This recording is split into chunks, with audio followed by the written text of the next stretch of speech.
Alright, in case you might be wondering about wiring, what I keep, there's an empty package, all kinds of little bits and pieces. You get busy and I don't put things back. You need a good knife and cut into harness. There's your good pair of crimpers, which I cut the end of them off several years ago because I didn't want the thing on the end. I can't remember what they look like. They're a channel lock. What are they? 900, I think. Anyway, good for crimping. This is good for stripping. Commercial electric.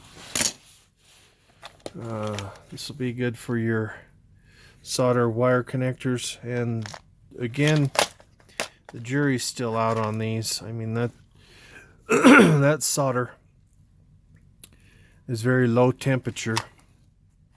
So if you get a circuit that demands higher voltage or higher amperage, it could desolder itself. There's your torch. I use the solder tip and the blue torch tip. Okay, we got fiber tape.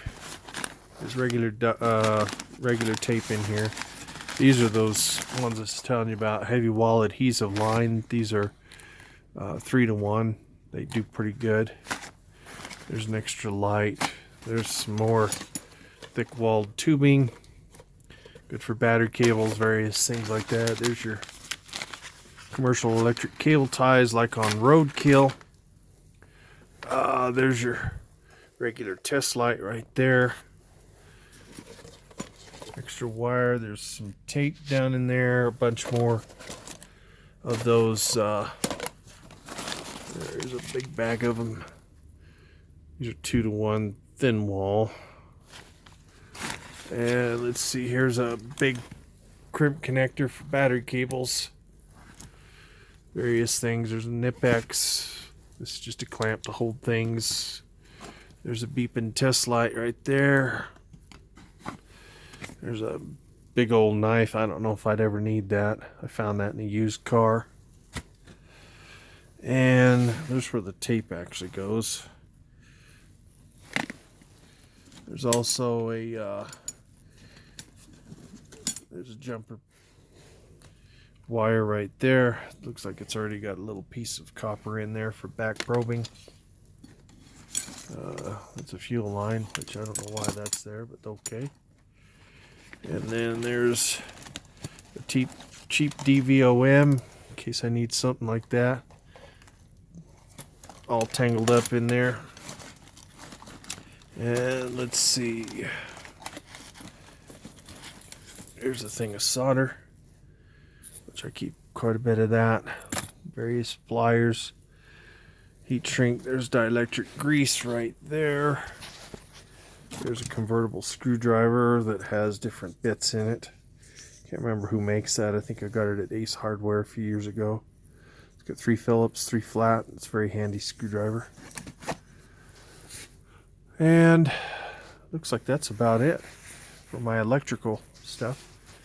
I was watching Watch Wes work on YouTube, and he's got a very organized box that he has all his stuff in, but I have to take this outside. I've got to take it in the truck. I've got to take it anywhere I go. Sometimes I just use it in the shop, but this is the final thing. This is my go-to drawer. There's a little flashlight. There's some more of those nude connectors, or non-insulated.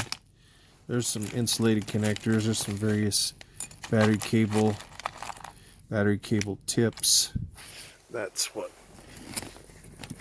this piece right here is for.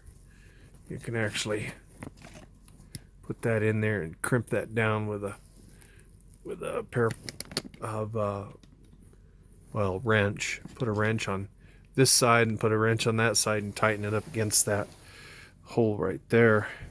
Once you get your cable in the hole, then you crimp it flush. There's a nice little connector for putting 2 pieces together. and various bits. There's a switch, there's more of those pieces there for the nude connectors. There's some different sized ones for blue and then yellow on that side. There's some heat shrink type cheapies. So you get the drift. There's all kinds of little bits and pieces in my, it's basically a catch-all. It's got all kinds of little things in it for when I'm jammed up. So like I say, that's kind of the way you kind of have to have things, is you know, for going on the road or whatever you need. And then my faithful Milwaukee. Anyway, that's about all I've got for you. I'll give you a thumbs up and we'll catch you on the next one.